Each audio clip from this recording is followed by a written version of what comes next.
Já imaginou ser dono de um imóvel por cerca de R$ 100? Sim, isso é possível por meio dos fundos imobiliários e no vídeo de hoje eu vou te contar tudo o que você precisa saber para começar a investir nesse mercado. Então já deixa seu like aqui embaixo e se inscreva no canal para dar uma força pra gente. Eu sou o Vinícius e você está no Econopédia.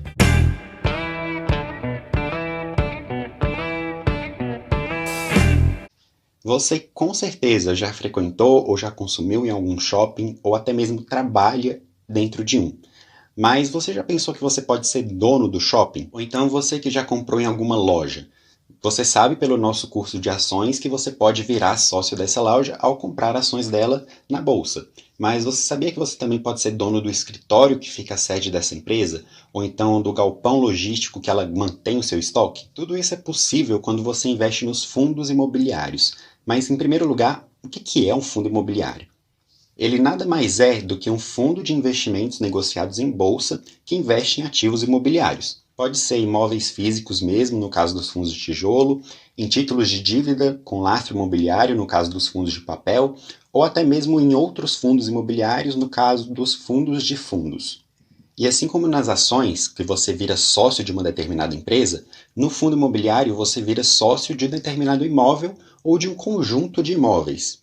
E existe uma diversidade de tipos de fundos imobiliários, vão desde lojas, shoppings, lajes corporativas, galpões logísticos, indústrias, condomínios residenciais, hospitais, enfim, vários outros tipos, e existe até de cemitério para você ter noção. E tudo isso sem você precisar desembolsar uma quantia enorme de dinheiro para investir.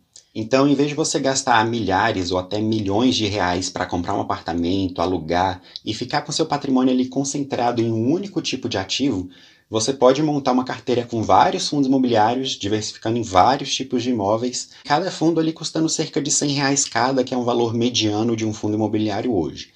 Então, você não precisa ter um montante grande de dinheiro para comprar um terreno, ou um prédio, ou um apartamento, e nem ter uma escritura para ser dono do seu imóvel. Basta que você seja dono de uma cota de um fundo imobiliário, que você já é dono de um pedaço de vários imóveis que estão ali dentro.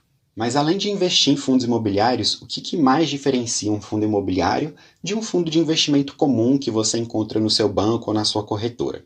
Bem, primeiro que os fundos imobiliários são negociados em bolsa, assim como você negocia ações, e isso acontece porque eles são fundos fechados. Isso significa que quando você compra uma cota de um fundo imobiliário, o seu dinheiro não está entrando diretamente no caixa do fundo, como acontece num fundo de ação normal, por exemplo.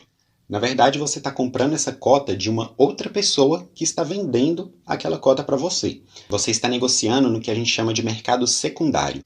E isso acontece pela própria natureza do fundo imobiliário, já que você não consegue comprar e vender um imóvel na hora que você quer, já que não é um ativo com liquidez. Então pensa, se fosse um fundo aberto, cada vez que um cotista quisesse resgatar seu dinheiro, o gestor tivesse que vender o imóvel que está ali dentro. Ele simplesmente não ia conseguir pagar os cotistas. Então é por isso que eles são fundos fechados e você geralmente negocia no mercado secundário.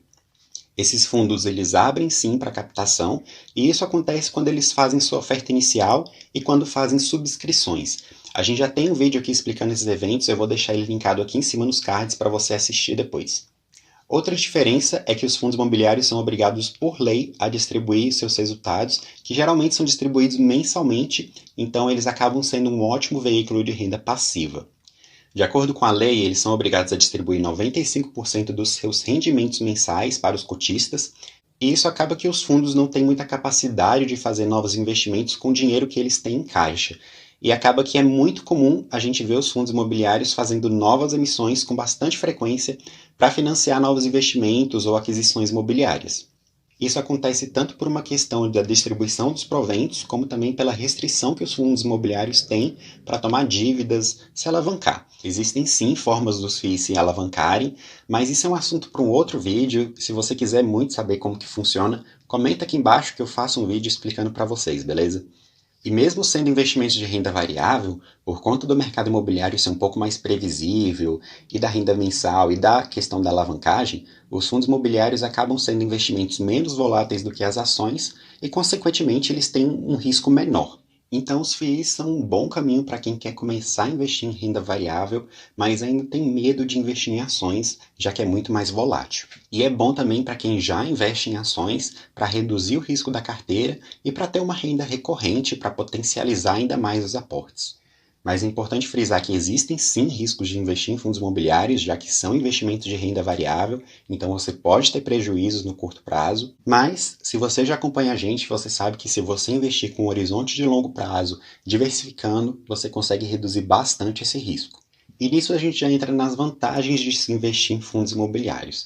Além das que eu já falei, da questão da diversificação, do valor do investimento ser baixo e dos aluguéis mensais que você recebe, você tem também uma vantagem pela liquidez. Basta que a bolsa de valores esteja aberta que você consegue vender as suas cotas ali na hora, diferente de um imóvel físico que, se você quiser vender, vai demorar um tempo considerável até você anunciar, achar um comprador, fazer a transação, enfim, todas as burocracias que tem que resolver, demora bastante, né?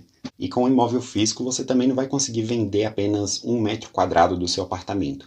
Diferente de um FII, que se você quiser vender apenas uma cota, você pode. Outra vantagem que existe é justamente a questão da burocracia, que não existe quando você investe em FIIs. Então, escritura, achar um locatário, contrato de aluguéis, manutenção do imóvel, tudo isso fica para o gestor do fundo ter que lidar. Você só precisa desembolsar o dinheiro e comprar a cota. Existe ainda uma outra vantagem da questão do aluguel que você recebe dos fundos imobiliários, que não existe quando você tem um imóvel físico e você aluga esse imóvel. Ao contrário de um imóvel comum, o aluguel de um fundo imobiliário é isento de imposto de renda para a pessoa física, pelo menos até a data que eu estou gravando esse vídeo. Pode ser que isso mude no futuro, né? A gente não sabe. E uma outra vantagem é que os FIIs são uma forma de você proteger o seu patrimônio da inflação. Isso porque os contratos de aluguel costumam ser corrigidos anualmente pela inflação, geralmente medidas ali pelo IPCA ou então pelo IGPM. E para comprar um fundo imobiliário, da mesma forma que você compra uma ação no home broker da sua corretora, tendo ali o ticker do fundo, enfim. A gente já tem um vídeo aqui ensinando como que faz para comprar uma ação, então é da mesma forma, tá? Eu vou deixar linkado aqui em cima para você assistir ele depois e é só seguir o passo a passo que eu dou lá. Mas nossa, parece que só tem vantagem investir nesse negócio, né? Calma lá que existem sim algumas desvantagens, mas eu acho elas bem pequenas comparadas com todas essas vantagens que eu falei para vocês. A primeira delas é que se você vender uma cota e tiver lucro, você tem que pagar 20% de imposto de renda sobre esse lucro, independentemente do valor que você vendeu, diferente das ações que você pode vender até R$ 20.000 por mês e ficar isento do imposto de renda. E a segunda desvantagem é que é descontado dos rendimentos algumas taxas que são cobradas pelos fundos, né? Geralmente taxas de administração, gestão ou taxa de performance. Mas nada mais justo que essas taxas sejam cobradas, obviamente dentro de um bom senso, já que a gestora está fazendo todo o trabalho para você. E além disso, essas taxas costumam ser muito mais baixas do que dos outros tipos de fundos, então isso meio que acaba sendo uma vantagem também. Uma última desvantagem é que também existem alguns fundos que têm liquidez baixa, que são mais difíceis de você negociar, mas isso fica para um assunto para o próximo vídeo. Se você quer que a gente solte um vídeo aqui ensinando como escolher um fundo imobiliário com tudo que você tem que analisar, já que esse vídeo foi um pouco mais conceitual, deixe um like aqui embaixo, comenta para a gente saber que você quer e, enfim, a gente preparar para vocês, beleza? E para o vídeo de hoje é isso, eu espero que você tenha gostado, que você tenha aprendido bastante comigo hoje. E mais uma vez eu peço para vocês aqui, para vocês deixarem um like, que isso é muito importante pra gente, de verdade. E se inscrever no canal se você ainda não é inscrito. Poxa, já tá na hora, né? Não esquece de compartilhar esse vídeo com algum amigo, algum familiar que você sabe que quer começar a investir. Tenho certeza que vai ser bastante útil para ele. E eu fico por aqui. Até a próxima.